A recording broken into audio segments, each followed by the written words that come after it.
Hey, this is Mark Henry, back again to talk to you a little more about the occult and paranormal. First of all, I wanted to say that my heart goes out to the people of southern Texas who are experiencing a torrential storm, a storm that made landfall as a Category 4 and has just recently turned into a tropical storm, and that is Hurricane Harvey. So my prayers and thoughts are with the people of southern Texas who have to deal with that. As someone who lives in Louisiana and has been through some severe hurricanes and floods, this really touches me at a deep level. Now today, this actual current event that I just spoke about has, I guess, gotten me to think a little bit more about a specific subject, and that is weather magic. It's it's a subject that I've been wanting to do for a while, but just never got around to. And weather magic is the use of magic and energy work, or to try to create an effect in the weather.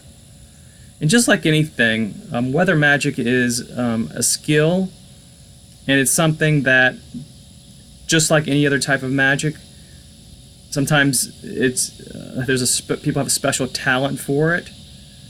Other people need to work at it. But in either case, it's definitely worthy of further study.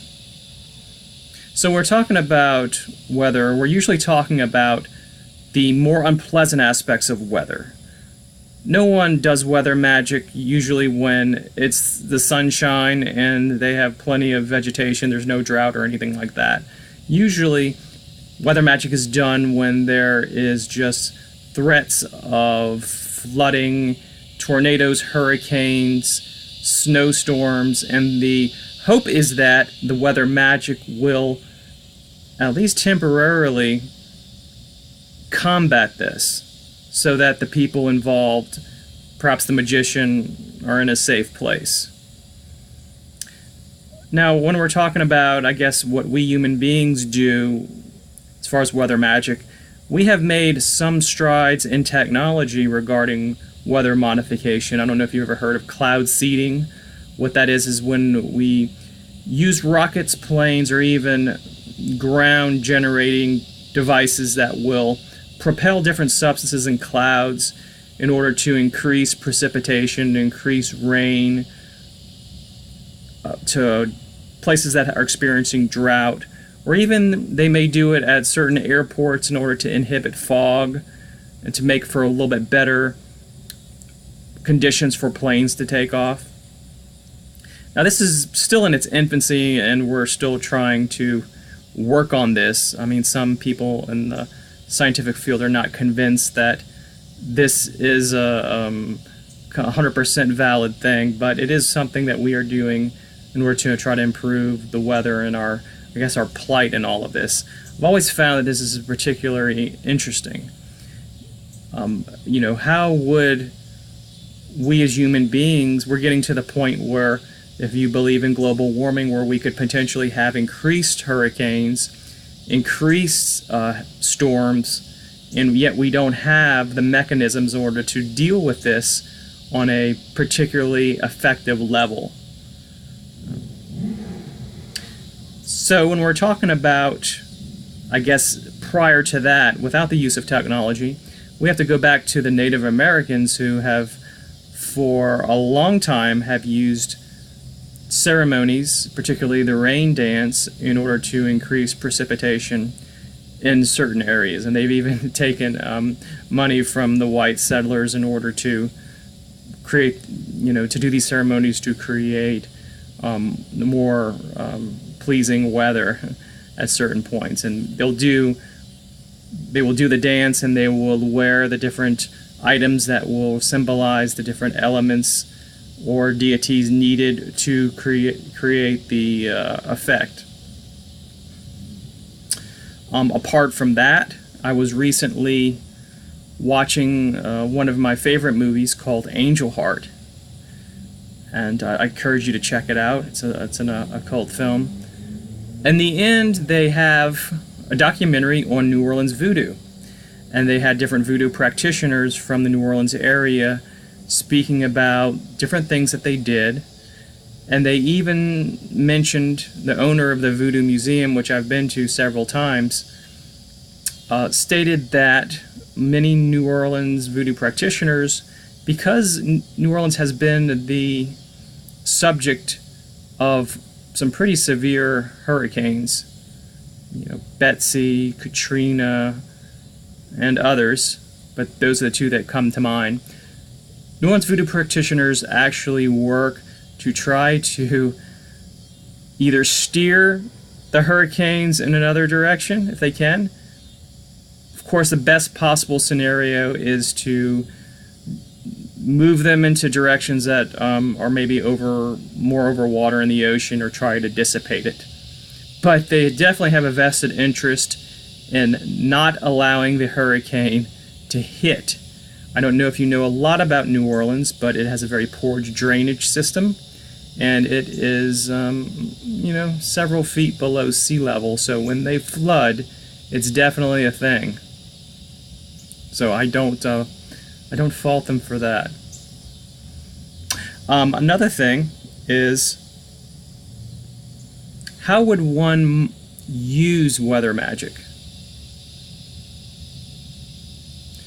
Well, first of all, apart from becoming a voodoo practitioner and using that sort of thing, what you might do is to take the approach of witchcraft, which is using the elements, the 4 elements: air, fire, earth, and water, and spirit with the pentagram.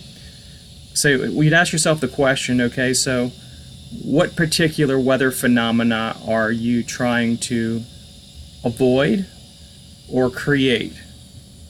So let's say that, for the sake of argument, someone came along and they wanted to try to do something with this Hurricane Harvey.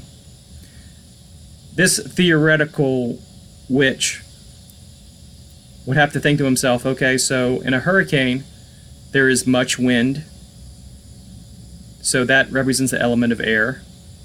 And there's also the element of water, because you're dealing with rain, and you're dealing with storm surge, you're dealing with flooding. A lot of these coastal towns in Texas, they're right along the Gulf, so you're dealing with water. So you're dealing with air and you're dealing with water. So this particular practitioner might, if they were smart in developing a relationship with the elements of air, the elements of water, and then appealing to them for their safety.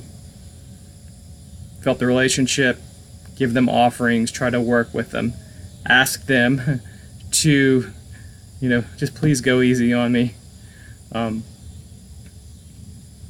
whatever you felt like that was appropriate. That would be the witchcraft approach. The other one might be to actually call upon some type of deity. So you might call upon Zeus. If you were to, now I'm kind of moving away a little bit from the hurricane scenario, but let's say that you were worried about lightning, thunder. You didn't want that. You appeal to Zeus. If we're getting back to the hurricane scenario, we're worrying about storm surge, flooding from the Gulf, overtaking into the town, then you may approach Poseidon, the sea god, also representing the element of water in Greek mythology. Try to work with him in order to make things a little bit easier on yourself. Now, to back up a little bit, if you were interested in playing with this, and that's why I say playing with this, because there is a little bit of uncertainty, and it's something you have to play with and you have to try and see what works, like anything, what works for you.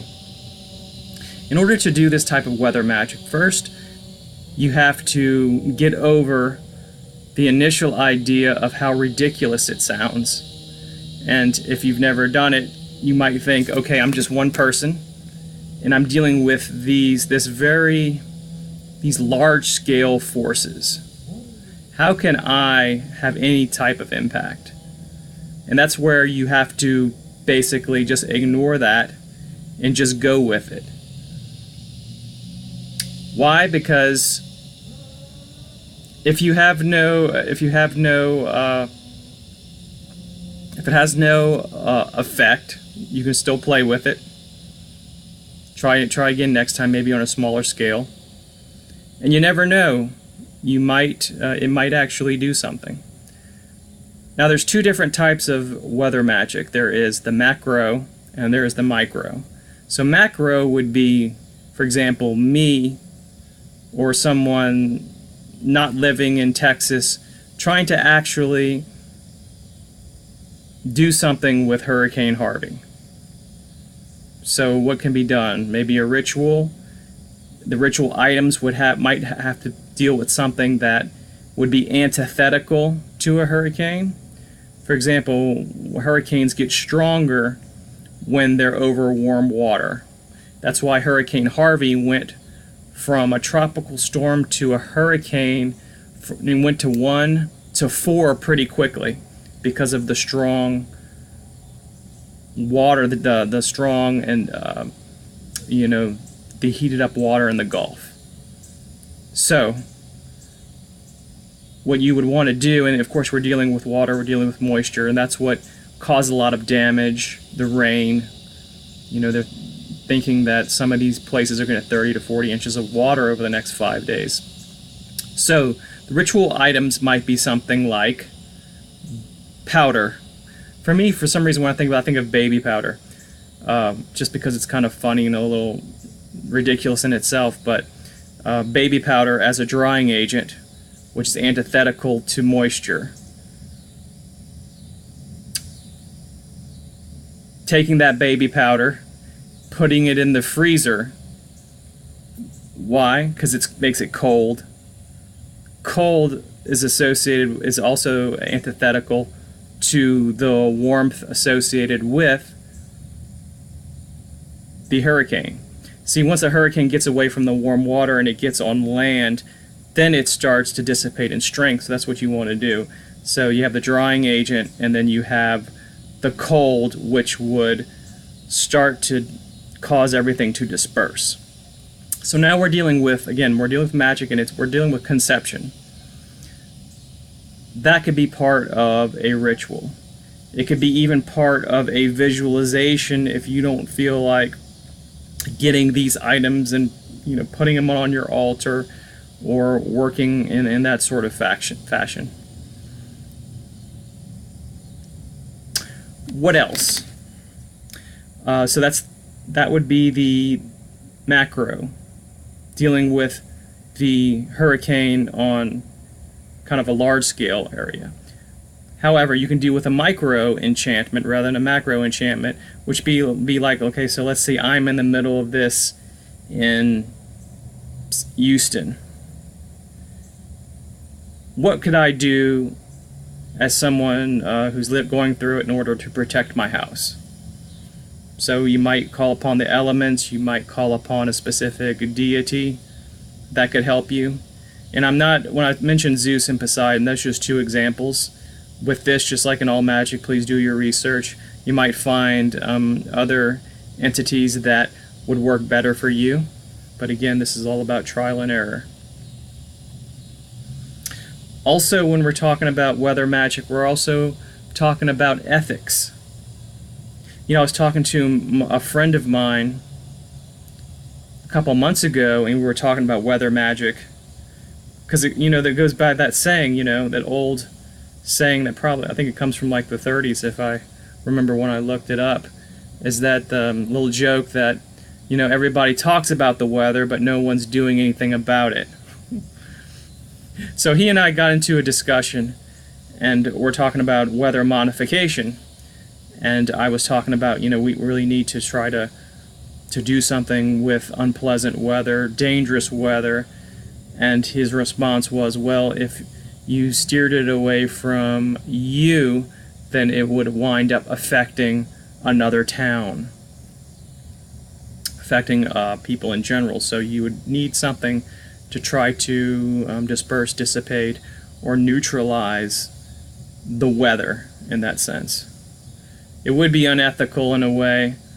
I mean, it would be for your own survival and for your own peace of mind if you could somehow steer the weather, the dangerous weather, somewhere else, but also it would be potentially hurting someone else.